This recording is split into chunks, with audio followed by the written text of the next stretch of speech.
Digital প্রোডাক্টের কিছু সুবিধা আছে। সুবিধাটা কি? তৈরি করা এবং বিতরণ করা। তৈরি করা বলতে কি বোঝাচ্ছে? একটা ডিজিটাল প্রোডাক্ট তৈরি করতে কি আপনাকে নিউ মার্কেট থেকে সুতা, নিউ মার্কেট থেকে বিভিন্ন এলিমেন্টস কিনে আনতে হচ্ছে? না। ডিজিটাল প্রোডাক্টটা আপনি আপনার ল্যাপটপ, কম্পিউটার বা আপনার ডিভাইসে বসেই আপনি ডিজিটাল প্রোডাক্টে কী করতে পারছেন? তৈরি করতে পারছেন। তৈরি করে কি করতে পারছেন? অ্যাক্সেস করে আপনি অন্যকেও অ্যাক্সেস প্রদান করতে পারতেছেন। তাহলে তৈরি করাও খুব সহজ এবং বিতরণ করাও খুবই সহজ। তারপরে 2 নম্বরে কি? স্কেলেবল। স্কেলেবল বলতে কি বোঝাচ্ছি? স্কেলের কথা বলতেছি, যে আপনি চাইলে এই ডিজিটাল পণ্যটা আপনার বিশ্বব্যাপী এটার পরিচিতি পেতে পারেন। এই যে ক্যানভা কি শুধু বাংলাদেশে আমরা ব্যবহার করি? না এই যে আমরা ল্যাপটপের মধ্যে যে উইন্ডোজ ব্যবহার করতেছি, এটাকে আমরা শুধুমাত্র এখানে ব্যবহার করি? না, আমরা বাংলাদেশে এটা শুধুমাত্র ব্যবহার করি না, এটা বিশ্বব্যাপী ব্যবহার করতেছি আমরা। আরও অনেক ধরনের প্রোডাক্ট আছে যেগুলো আমরা বিশ্বব্যাপী ব্যবহার করতেছি।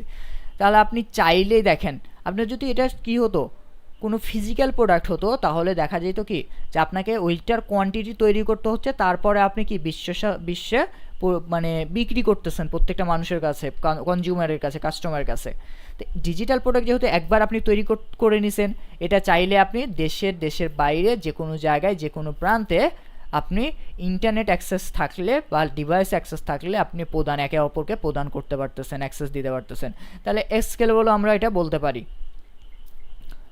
তারপরে on demand access. On demand access বলতে কি বোঝাচ্ছি? যে আপনি যে কোনো সময় এটার অ্যাক্সেসটা দিতে পারবেন, নিতেও পারবেন। যেমন আমাদের একটা প্রোডাক্ট আছে, যে প্রোডাক্টটা আমি চাচ্ছি যে অন্যকে অ্যাক্সেস দিতে। ধরে নিলাম কি যে ইউটিউবের প্রিমিয়াম অ্যাক্সেস। ইউটিউবের প্রিমিয়াম অ্যাক্সেসটা কীভাবে কাজ করছে? আমাকে 1 মাসের জন্য সাবস্ক্রিপশন কিনলাম, তার অ্যাক্সেসটা আমি পেলাম, 1 মাস পর অটোমেটিক কী হয়ে যাচ্ছে? অ্যাক্সেসটা চলে যাচ্ছে। আমি চাইলে 1 বছরের জন্য, তাহলে কি অন ডিমান্ড অ্যাক্সেস, মানে যে কোনো সময় এগুলো কী করতে পারে? যখনই চাই ডিজিটাল প্রোডাক্টের অ্যাক্সেস দিতে পারে। আমি যদি চাই নিতে পারবো, আমি যদি চাই নিব না, তাহলে আমি নিব না, ক্যান্সেল করতে। তো এই জন্য কি বলতেছি? অন ডিমান্ড অ্যাক্সেস বলতেছি। তারপরে আরেকটা বিষয় 4 নম্বরে যেটা আসে, গুরুত্বপূর্ণ যেটা সুবিধাটা আমাদের মধ্যে সবচেয়ে বেশি, আপডেট করা খুবই সহজ। একটা ডিজিটাল প্রোডাক্ট তৈরি করে আপডেট করাটা একদম ইজি।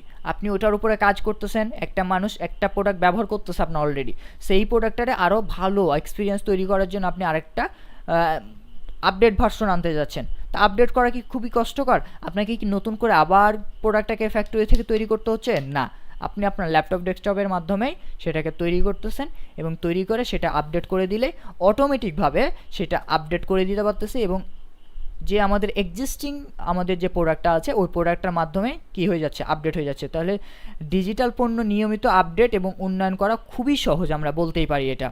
এখন আসি আমরা ডিজিটাল প্রোডাক্টের কিছু অসুবিধা নিয়ে। ডিজিটাল প্রোডাক্টের যে অসুবিধাটা, প্রথম অসুবিধা আমরা দেখতেছি, বিশেষ করে বাংলাদেশে এটা সবচেয়ে বেশি হয়, সেটা হচ্ছে কি পাইরেসি করা, মানে চুরি করা। দেখেন না, অনেক গ্রুপ আছে, অনেক গ্রুপে গিয়ে এই খালিদ ফারহানের কোর্স নিন 10 টাকায়, খালিদ ফারহানের কোর্স নিন 100 টাকায়, 100 টাকাতে আপনি হাজার কোর্সের সোর্স নিয়ে নিন। এভাবে দেখবেন যে অনেক আছে, পোস্ট আছে। আমি যে ক্যানভা ব্যবহার করতেছি, ক্যানভার জন্য অনেকে পাইরেসি করতেছে, অনেকে ক্র্যাক ভার্সনটা ইউজ করতেছি আমরা বিভিন্ন মেথড ব্যবহার করে। তারপরে কি হতে পারে? এই যে আমরা উইন্ডোজ ব্যবহার করি, উইন্ডোজটাও কি ক্র্যাক ভার্সন।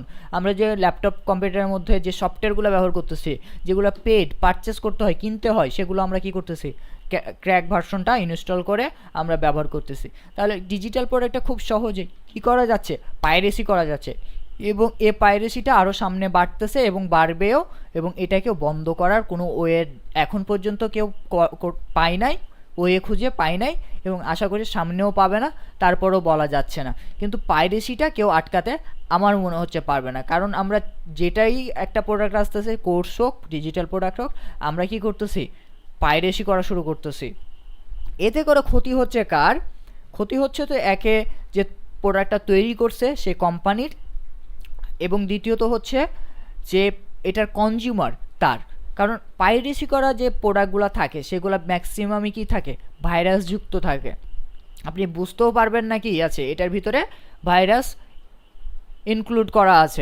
তাহলে ডিজিটাল পণ্য সহজেই কি করা যায়? পাইরেসি করা যায়, এবং বিনামূল্যে কি বিতরণও করা যায়। এবার যে কোর্সের কথা বললাম যে 100 টাকা করে বিক্রি করতেছে, অনেকে আমরা কি অনেক জায়গা থেকে লিঙ্ক কালেক্ট করি, লিঙ্ক কালেক্ট করে কি ওখান থেকে আমরা ড্রাইভ, তারপরে ড্রাইভ লিঙ্ক খুঁজে আমরা ওখান থেকে ক্লাসগুলো করার চেষ্টা করি। তো এগুলা কি বিনামূল্যেই কিন্তু একটা পেড জিনিসকে আমরা ব্যবহার করতে পারছি। উদাহরণস্বরূপ আমরা দিতে পারি উইন্ডোজের কথা। আমরা উইন্ডোজ কয়জন কিনে ব্যবহার করি? আমরা সবাই কি ব্যবহার করি? ক্র্যাক ভার্সনটা ব্যবহার করি। তারপরে 2 নম্বরে আসি, প্রযুক্তিগত সমস্যা। ডিজিটাল পণ্য ব্যবহারের জন্য কি ক্রেতাদের কাছে প্রয়োজনীয় সফটওয়্যার এবং ডিভাইস থাকতে হবে। এখন ডিভাইস কি বুঝাচ্ছে এই বিষয়টা? প্রযুক্তিগত সমস্যা। আপনি ডিজিটাল প্রোডাক্টের অ্যাক্সেস নিতে যাচ্ছেন, আপনার কাছে মোবাইল ফোন নাই, তাহলে কি আপনি ক্যানভা ব্যবহার করতে পারবেন? আপনি কি আদার্স যে ডিজিটাল প্রোডাক্টগুলো আছে যেগুলো ব্যবহার করতে গেলে আপনার ডিভাইস প্রয়োজন হচ্ছে, সেটা আপনার যে কিছু কিছু ডিজিটাল প্রোডাক্টের ক্ষেত্রে ইন্টারনেট অ্যাক্সেসের প্রয়োজন হচ্ছে। ইন্টারনেট অ্যাক্সেস যদি না থাকে তাহলে কি আপনি ডিজিটাল প্রোডাক্টটা কি অ্যাক্সেস করতে পারবেন? আপনি পারবেন না। তাহলে প্রযুক্তিগত অনেকগুলো সমস্যার সম্মুখীন হতে হচ্ছে আমাদেরকে যদি ডিজিটাল প্রোডাক্টের অ্যাক্সেস বা বিভিন্ন সফটওয়্যার অ্যাক্সেস নিতে যাই। আমার কাছে ল্যাপটপ নাই, আমি চাচ্ছি কি উইন্ডোজের অ্যাক্সেস নিতে, উইন্ডোজ আমি ব্যবহার করতে, তাহলে কি পারবো? তাহলে কিছু নির্দিষ্ট ডিজিটাল প্রোডাক্টের জন্য কিছু নির্দিষ্ট ইলেকট্রনিক ডিভাইস অথবা নির্দিষ্ট ডাটাবেস প্রয়োজন আছে ব্যবহার করার জন্য। তারপরে কি সীমিত গ্রাহক সহায়তা। যেহেতু ডিজিটাল প্রোডাক্টটা আমরা ইন্ট্রোডিউস করার পর কি ডিজিটাল পণ্যের ক্ষেত্রে কি দেখা যায় গ্রাহক সহায়তা সীমিত থাকে। আমরা সাপোর্ট নিতে যাচ্ছি কিন্তু পাচ্ছি না। কারণ হচ্ছে কি একটা ডিজিটাল প্রোডাক্ট আমি আপনি শুধু যে ব্যবহার করছি তা না, আমাদের বাংলাদেশে শুধু ব্যবহার করছে তা না, একটা ডিজিটাল প্রোডাক্ট কিন্তু অলরেডি ব্যবহার করতেছে, মানে ন্যাশনালি ইন্টারন্যাশনালি দুই জায়গায় ব্যবহার করতেছে ডিজিটাল প্রোডাক্টটা।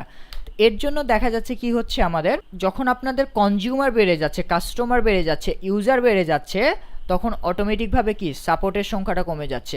আমি 5 জন থাকলে যে সাপোর্টটা দিতে পারবো, আমি উদাহরণস্বরূপ নিতে পারি কি আমার কোর্সে যদি আমাদের 50 জন অ্যাডমিশন নাই, আমাদের সেম কোর্সে যদি 20 জন অ্যাডমিশন নাই, তুলনামূলক আমরা কি 20 জনকে ভালো সাপোর্ট দিতে পারবো 50 জনের তুলনায়। কারণ হচ্ছে কি সংখ্যাটা কম, আমাদেরকে যেটাই জানতে চাইবে আমরা ইনস্ট্যান্ট দিতে পারবো। আমি যদি 50 জনকে দিতে যাই তাহলে 50 জনের সাপোর্ট দেওয়ার মতো আমার কাছে কি থাকতে হবে? টিম থাকতে হবে। তাহলে যেহেতু ডিজিটাল প্রোডাক্ট আমরা অলরেডি ব্যবহার করতে পারতেছি, একবার তৈরি করে বা এক জায়গায় তৈরি করে আমরা অলরেডি ব্যবহার করতে পারতেছি, সেক্ষেত্রে এটা সাপোর্টের সমস্যার সম্মুখীন হতে হয় অনেক ক্ষেত্রে। সব ক্ষেত্রে না, অনেক ক্ষেত্রেই দেখা যায় যে আমরা সাপোর্ট পেয়ে যাচ্ছি। যেমন ফেসবুক, আমরা ফেসবুক নিয়ে কাজ করব, তো ফেসবুক অনেক বিশাল বড় কোম্পানি না, তো এত বড় কোম্পানি হওয়ার সত্ত্বেও আমরা কি করতে পারি? ফেসবুকের কাছে আমরা সাপোর্ট নিতে পারি। ফেসবুকের কাছে নক দিলে উইদিন 4 মিনিটসের মধ্যে আমাদেরকে কি মেসেজ ব্যাক করে দেয়। তাদের একজন এক্সিকিউটিভ বা রিপ্রেজেন্টেটিভ আমাদের সাথে কথা বলতে চলে আসে, সেটা মেসেঞ্জারে মানে মেসেজের মাধ্যমে, সেটা কলের মাধ্যমে। তাহলে কিছু কিছু কোম্পানির ক্ষেত্রে সহায়তা পাওয়া যায়, কিছু কিছু ক্ষেত্রে পাওয়া যায় না। এটাও একটা আমরা সমস্যা বলতে পারি, অসুবিধা।